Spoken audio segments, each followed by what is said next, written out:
So one of the pieces we're doing this summer in the National Youth Orchestra is Holst Planets. Nice. So when I compile the audition list that I send out for the students to audition, I always make sure that I get some of the repertoire from the coming summer on there. Okay. So I've got a couple of great licks here from Mars and one from Jupiter. So why don't we run through those? Great. So the first one is, of course, one of the nice big epic sweeping lines from Mars. Mm-hmm. So why don't you show me what you got? Okay.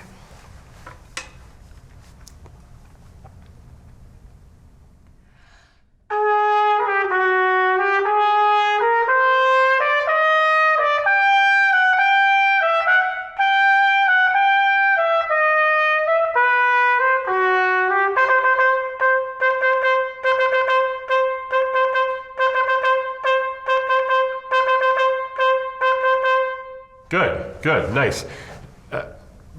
It's very, very, very subtle difference, but you had two different tempos between the first line and the second line. Yeah. And that's really telling with something like this. What you need to have happen before you even start playing that first line is have the rhythm of the second line going in your head. Right. That's your tempo, because that rhythm starts at the beginning and relentlessly runs through most of the movement.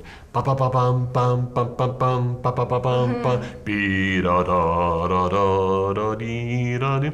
And it just has to be religiously strict. Right. Within that tempo. So I'll have you do that once again, thinking of the second line before you even start the first. When you get to the second line, the quarters need to be a little bit longer. Okay. The bonus is here in the audition of these two lines, you don't really get a great place to breathe. No. But once we get into the bum bum bum bum bum bum bum, the third trumpet player joins you on that, so they can sort of help steamroll through while you grab a nice breath between a couple of those quarters.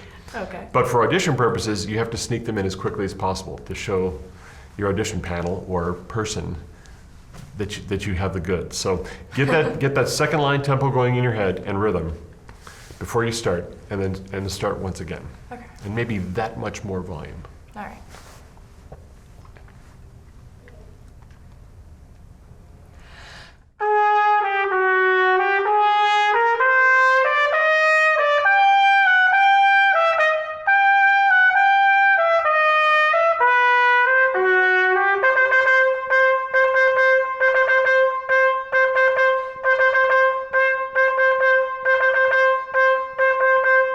Exactly it. Yeah.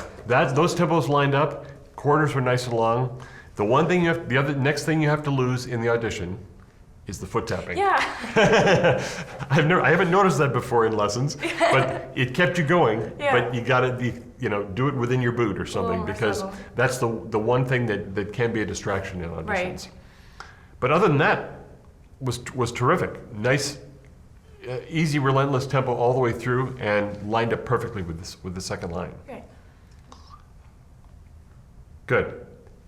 You want to look at the second one? Let's hear it. Okay. So the thing about this one is there's a little bit of variable in tempo for how fast and slow this movement goes, depending on how maniacal the conductor feels when conducting this piece.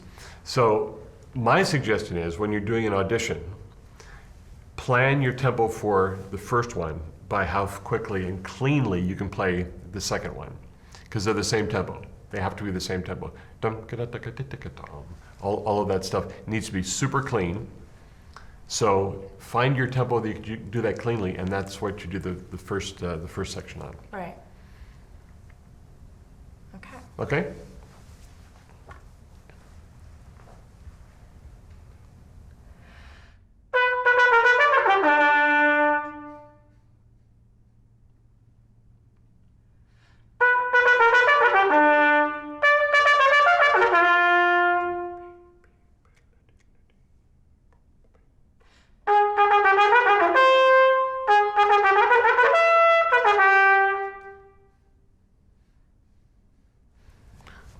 Late.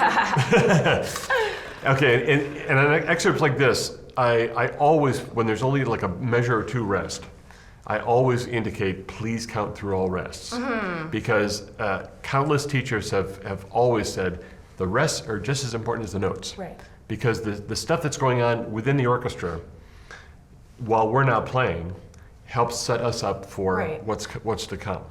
So if you don't have that going on in your head, it really doesn't keep you in mind for what you have to join into. Okay.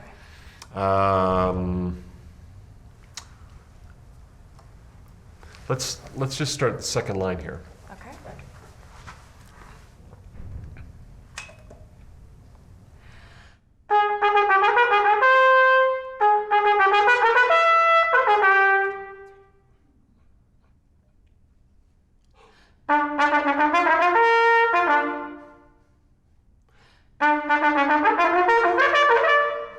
Yeah, that's okay. Rests are good.